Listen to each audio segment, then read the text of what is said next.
Bonjour à tous les membres de la Lino de la saison 2017-2018. Je vous remercie énormément d'écouter cette vidéo et d'écouter ma belle voix douce pendant les prochaines minutes parce que vraiment, il y a beaucoup d'informations à vous partager quant au déroulement de la saison 2018-2019. Et l'information que je vais vous partager, c'est des décisions qui ont été prises par le comité administratif lors de notre dernière réunion. Et ces décisions-ci ne sont pas faites à la légère. On a eu des consultations avec des gens dans la communauté et vraiment le but, c'est d'augmenter la présence et la fiabilité des joueurs et de deux, d'améliorer la qualité du jeu. Donc, toutes les décisions qui ont été prises et le nouveau format que je vais vous dire ont le but vraiment de rendre ça plus plaisant pour le spectateur et d'assurer une plus grande fiabilité chez nos joueurs. Donc, la première chose qu'on a discuté, nous, ensemble, c'est justement notre arbitre pour la saison.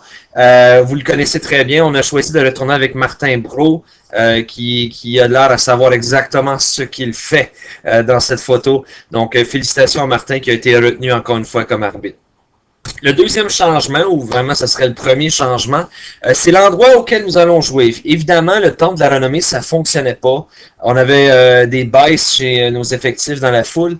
Donc, on a choisi et on s'est mis un accord avec le restaurant Gervais à Sturgeon. Donc, certains d'entre vous ont peut-être déjà été à on appelle ça la Piano Bar, qui est la taverne juste ici à côté de l'entrée principale du restaurant. Nous, ce que nous allons faire, c'est que nous allons jouer dans le restaurant. Il y a une partie qui se ferme et il figure que tu peux mettre entre 80 à 100 personnes dans cette petite salle-là. Donc, les joueurs, nous allons participer maintenant au restaurant. L'adresse est ici, 169 rue Front. Pour ceux qui sont vraiment pas très bons avec la région, regarde, l'autoroute 17 est ici. Gervais est juste sur le bord de l'autoroute. Auparavant, nous avions le club Calumet qui est à peu près ici, donc c'est un petit peu plus loin, mais c'est direct sur le bord de l'autoroute. Vous entrez par l'entrée principale, d'où il y a le Country Star et tout ça. Nous sommes très heureux d'ailleurs de cet accord que nous avons avec Gervais. Ce qui est encore bonus, c'est qu'ils vont fournir la bière et également les repas pendant la soirée. Donc s'il y a des gens qui veulent des appetizers ou des choses comme ça, ce sera disponible vu que Gervais c'est un restaurant. Donc ça nous offre beaucoup plus de possibilités pour nous et pour le public. Côté horaire, il y a des énormes changements dans l'horaire parce que au lieu d'aller à tous les mois, nous allons changer ça à tous les 2 mois. Donc, il va seulement avoir 5 soirées pendant l'année auxquelles nous allons avoir des matchs d'improvisation. Nous pensons que ça va potentiellement créer plus un espèce de feel comme un événement spécial pour la foule qui vont venir voir des matchs au lieu que ce soit redondant à chaque mois. C'est vraiment quelque chose qu'on essaie de créer qui est un hype pour nos soirées. Ceci dit, un autre changement, c'est que les matchs vont être composés de 2 parties. Donc, toutes les 4 équipes participent à chaque soirée. Donc, oui, il y a juste, au lieu de 9 soirées, on en a 5. Mais dans une soirée, vous allez avoir 2 parties de 60 minutes. Alors, il va y avoir 2 équipes qui vont se jouer dans la première partie pendant 60 minutes. Il va y avoir une pause de 10 minutes. Et ensuite, la deuxième partie de 60 minutes, ça va être 2 nouvelles équipes.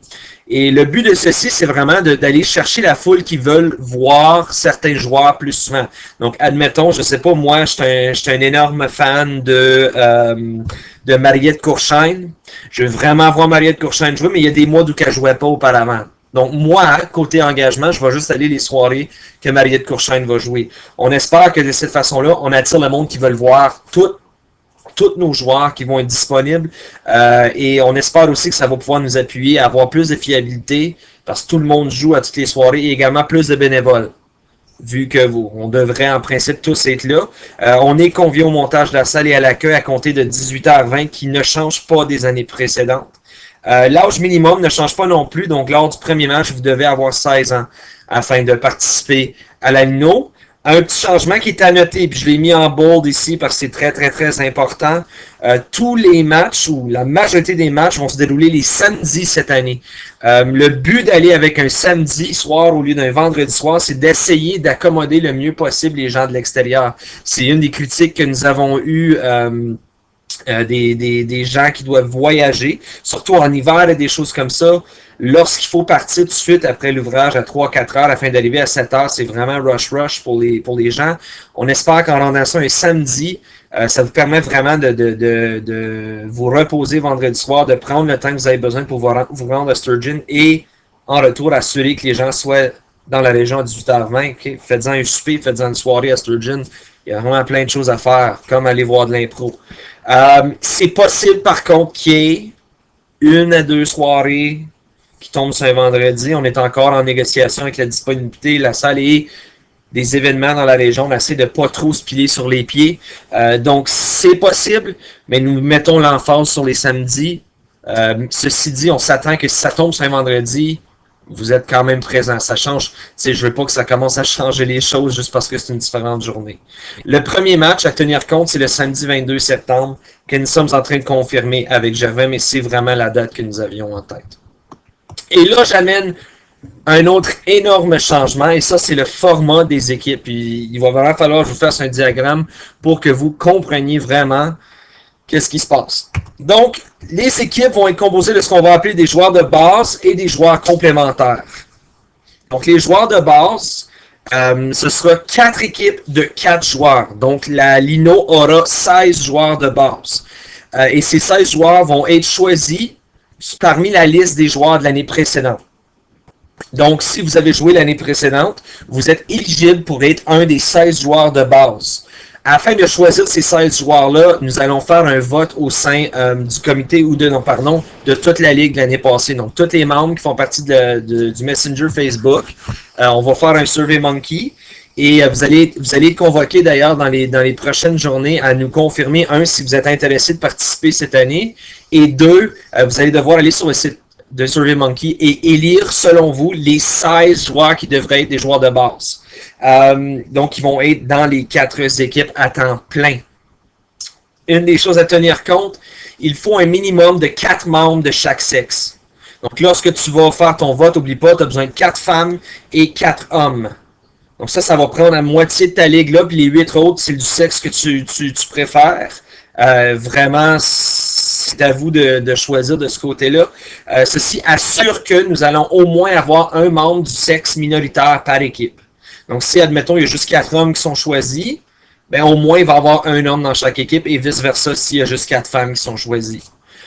Côté là d'où vous dites, c'est les joueurs complémentaires, comment ça fonctionne? Mais vraiment, c'est que chaque équipe peut seulement fonctionner s'ils ont 5 joueurs par soirée. Donc là, un joueur complémentaire va être assigné à chaque équipe pour chaque match de façon aléatoire selon la liste préétablie. Fait que là, j'ai fait un diagramme parce que je me suis dit, ça va être compliqué pour certains d'entre vous de vraiment comprendre qu'est-ce qu'on veut dire par ça. Alors, admettons que nous avons une liste de 29 joueurs qui ont démontré un intérêt pour la Lino cette année. Et ça, c'est, n'oubliez pas, les seuls qui sont éligibles pour participer, comme dans les joueurs de base, les 16 qui vont figurer sur les 4 équipes, seront sur cette liste-là. Alors, avec ces joueurs-là, nous allons faire un vote. Et admettons qu'on aurait fait un vote, j'espère que vous aimez les noms que j'ai inventés. Les 4 équipes suivantes, donc avec les 16 noms, le comité administrateur va composer les 4 équipes de 4 joueurs. Et admettons que le comité a composé ces 4 équipes-ci. Donc ça, c'est nos joueurs de base. Gaël, Basile, Noémie et Modestine sont les capitaines. Vous allez remarquer qu'il y a au moins un homme et une femme par équipe. Et là, tous les joueurs qui n'ont pas été choisis vont figurer sur notre liste de joueurs complémentaires. Ceci dit, les joueurs complémentaires, même si vous n'avez pas fait partie des top 16, vous allez quand même participer dans les matchs d'une façon ou d'une autre à un moment donné pendant l'année. Et cette liste-là, on peut ajouter tous nouveaux joueurs. Donc, admettons que, je ne sais pas moi, Guylaine Tremblay aimerait faire partie de la Lino. Elle n'était pas éligible pour être un des 16 joueurs de base, parce qu'elle n'a pas joué l'année précédente, mais elle est éligible pour participer dans les joueurs complémentaires. Donc, nous allons nécessairement créer cette liste-là. Avec cette liste-là, donc là, je vais juste la mettre, ouais, voilà. Avec cette liste-ci, c'est un peu comme, il y a certains gens à l'ouvrage, ça fonctionne comme ça, pour voir qui va prendre quel shift, là. Allons à la première soirée. OK? Donc, chaque équipe, voilà, le match 1, c'est vert et blanc, match 2, c'est bleu et rouge. Chaque équipe doit jouer à 5 joueurs. Donc, ils doivent avoir un joueur complémentaire chacun sur leur équipe. Et pour choisir les joueurs complémentaires, nous allons faire au début de l'année un random.org de la liste de joueurs. Donc, ici, vous allez voir random.org Je vais ajouter Guylaine, là, par exemple, parce qu'elle n'était pas là. Nous allons mettre tous les noms des joueurs complémentaires. Nous allons faire random. Et lorsque l'ordre, Guylaine va être la première, lorsque l'ordre va être établi, ce sera l'ordre pour toute la saison. Donc là, pour savoir quel joueur complémentaire va jouer avec quelle équipe, on va passer au travers de la liste. Donc dans la première soirée, c'est ces 4 ici qui vont participer. Et je regarde, le numéro 1 sera attribué à l'équipe qui est le premier en ordre alphabétique. Donc Guylaine Tremblay sera le 5e joueur des Blancs. Toinette de Garme sera le 5e joueur des Bleus. Angéline Desjardins sera le 5e joueur de l'équipe des Rouges. Et Samson Traverse sera le 5e joueur de l'équipe des Verts.